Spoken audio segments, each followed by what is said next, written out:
প্রস্রাব করার সময় যদি কারো কাপড়ে 2-1 ফোঁটা তরল লেগে যায় তাহলে কি সেই কাপড় দিয়ে নামাজ হবে কিনা? ওই অবস্থায় তাকে কি নতুন করে গোসল করতে হবে নাকি পুরা কাপড় পাল্টিয়ে তারপরে তাকে নামাজ আদায় করতে হবে? এমন প্রশ্ন আমাদের প্রত্যেকের মনেই কিন্তু একবার হলেও জাগে যে হুজুর যখন পেশাব করতে যাই মাঝে মধ্যে 2-1 ফোঁটা তরল এদিক সেদিক হয়ে আমাদের কাপড়ে লেগে যায়। এমতো অবস্থায় কি আমার পুরো কাপড় কি খুলে তারপরে নতুন কাপড় পরিধান করে নামাজ পড়তে হবে নাকি আমাকে নতুন করে পাক পবিত্র হয়ে গোসল করে তারপরে নামাজ আদায় করতে হবে? এমন প্রশ্ন কিন্তু আমাদের অনেকেরই জেগে থাকে।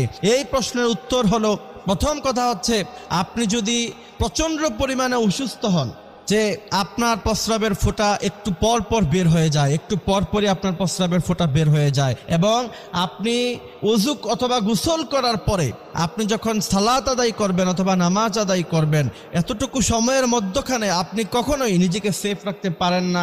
আপনি চিকিৎসা নিয়েছেন, ডাক্তারকে দেখিয়েছেন, তারপর আপনি 2-1 ফোঁটা এদিক সেদিক বের হয়ে যায়, ওইটা হচ্ছে আপনার অসুস্থতা। ওই অসুস্থতার ওজরের কারণে আপনি ওই সময় ওযু করে নামাজ তখন পড়ে ফেলবেন।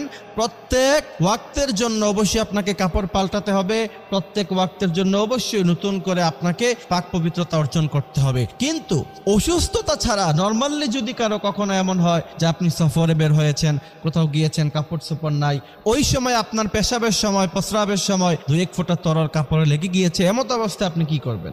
প্রথম কথা হচ্ছে এই কারণে অবশ্যই আপনাকে গোসল করতে হবে না।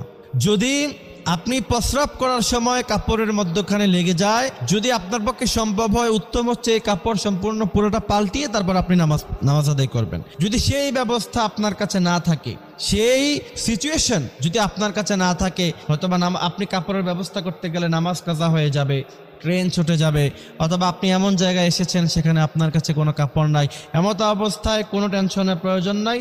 শুধুমাত্র যেই জায়গায় প্রস্রাবের ফোঁটা লেগেছে ওই জায়গাটা 3 বার বিসমিল্লাহ বলে ধুয়ে নেবেন, তাতেই পাক হয়ে যাবে এবং সেটা শুকানোর আগেই ওইভাবে আপনারা নামাজ আদায় করতে পারবেন। এটা নিয়ে কোনো সমস্যা নাই। এমত অবস্থায় নামাজ আদায় আপনারা করতে পারবেন। অনেকে এই ভয়ে যে প্রস্রাবের ফোঁটা একটু লেগে গিয়েছে, এখন এটা নাপাক হয়ে গিয়েছে, এই কাপড় দিয়ে আমি নামাজ পড়ব কিভাবে, এই ভয়ে অনেককে টোটালি নামাজ ছেড়ে দেয়। এমন মুসল্লি আছে না নাই? এইগুলি আমাদেরকে খেয়াল রাখতে হবে, আমাদেরকে বুঝতে হবে। এবং বিশেষ করে আমাদের আলোচনা যারা শুনছো, এখানে যারা আছো, প্রত্যেকের আইডিতে অবশ্যই শেয়ার করবা। বিশ্বনবী বলছেন বাল্লিগু আন্নী ওয়ালাউ আয়া, আমার একটি বাণীও যদি তোমার কাছে পৌঁছে তা তুমি অন্যের কাছে পৌঁছিয়ে দাও। এবং আপনি যদি একটা মাসালা শিখেন তাহলে 2 রাকাত নফল নামাজ পড়লে যেই পরিমাণ সওয়াব হয়, একটি মাসালা শুধুমাত্র আপনি শিখলেন, আল্লাহ পাক ওই পরিমাণ সওয়াব আপনার আমলনামায় দিয়ে দিবে।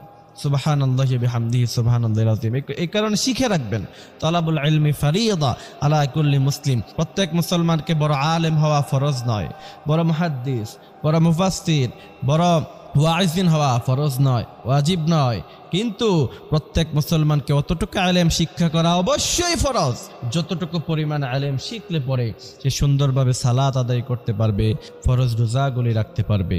আপনি সারা জীবন নামাজ পড়তে পড়তে কপালে দাগ পরিয়ে দিলেন, কি লাভ হলো যদি আপনি পবিত্রতা অবস্থায় নামাজ না পড়েন, আপনি নামাজের মাসালা না জানেন?